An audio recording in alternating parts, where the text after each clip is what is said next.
Hi and welcome to another edition of Mailbag.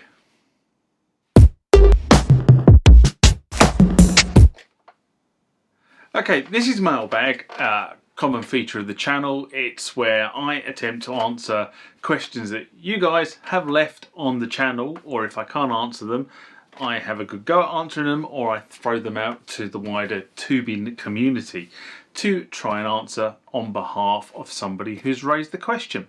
Now, we'll get into this mailbag. Remember, like, comment, subscribe to the channel. Go over to Instagram and follow me there. Go over to Facebook, follow me there. That's where the normal notices are. And consider becoming a Patreon.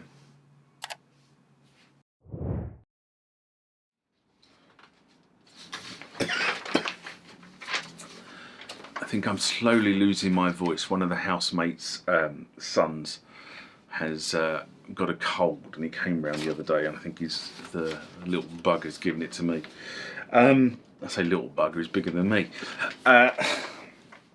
Next question comes from DJ Newspeed23, and this was in response to restoring the Korg T1 settings using SysX from your computer video I did way back in September 2017. And DJ Newspeed says, can I use cables USB to MIDI in and out, bypass the interface? And I think one of the first things I have to say here is I didn't really understand the question. But then, you know, other people refer to pieces of equipment in different ways. You know, in America, we call this, in the UK, we call this a power cable. Americans call this a power cord. So it could be that I'm just misinterpreting the question. Anyway, bottom line is you need an interface to translate USB to MIDI. You know, it doesn't matter how you do it, you still need an interface to do it.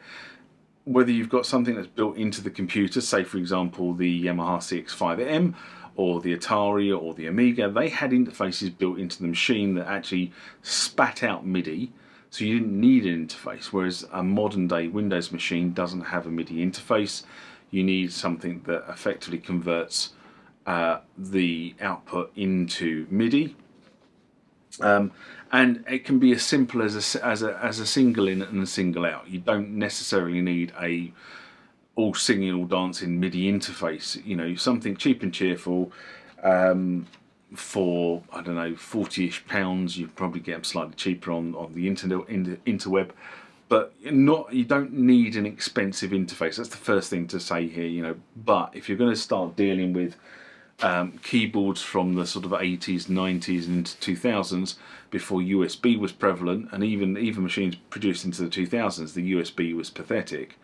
It's only sort of more late 2000s that USB starts to become a thing.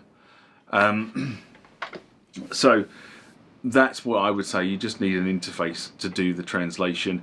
Now, I don't know whether people remember this, but back in the day, when we had Sound Blaster cards that went into the sort of PC towers, those Sound Blaster cards actually had the MIDI interface, and you just bought the relevant cable that sort of went from I don't know what the connector was, but like a square rectangular connector, and spewed out two MIDI cables, one for in and one for out, and you could connect up to your keyboard. Of course, we don't use Sound Blaster cards anymore because the chips are all embedded on the boards.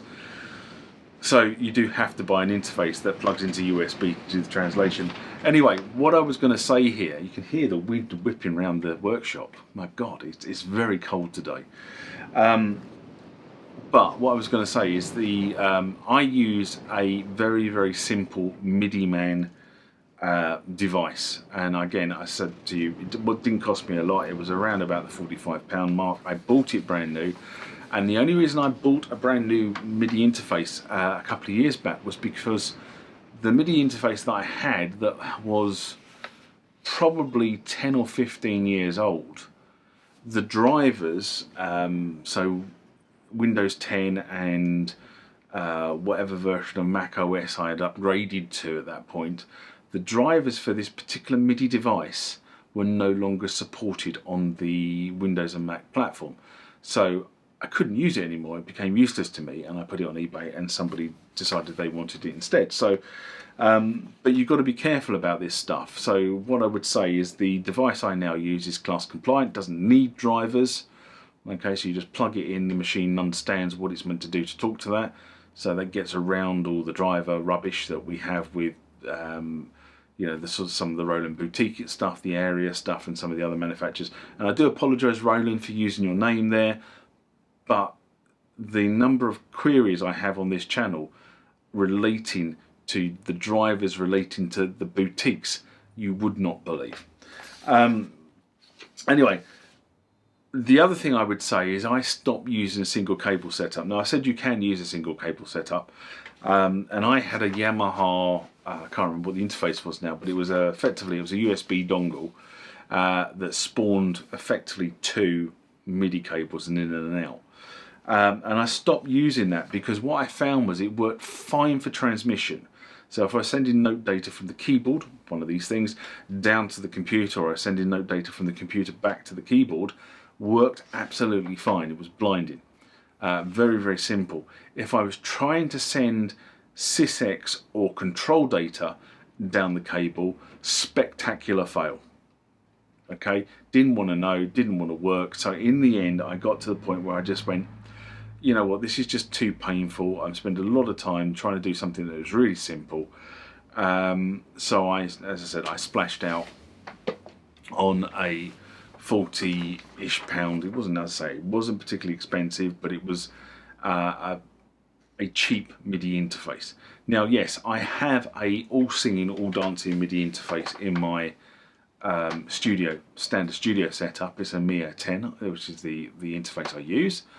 I get on far better with that. But when I am doing sysx to the keyboard or sysx back from the keyboard, I find the easiest way to do that is a simple interface to the computer, not a multiple all singing, all dancing interface. And the reason for that is 2 things. Number one, I don't have to set it up. I don't have to do anything to it. It just works. And number 2 is I find that the all singing, all dancing interfaces, if I'm trying to do dedicated things backwards and forwards to a specific keyboard, just works better. So I suppose what I'm trying to say here is, you know, you may have an all singing, all dancing interface in your studio setup or in your mobile rig or whatever it happens to be, but it's probably worth having a simple MIDI man style interface, M Audio style interface. Kenton, there's a couple of other brands out there that do very, very simple. What's the on this one? ESI is another brand. That's a merged unit that I have sitting behind me. Yeah, so you know, you get one of those. It'll probably be one of the best investments you ever make.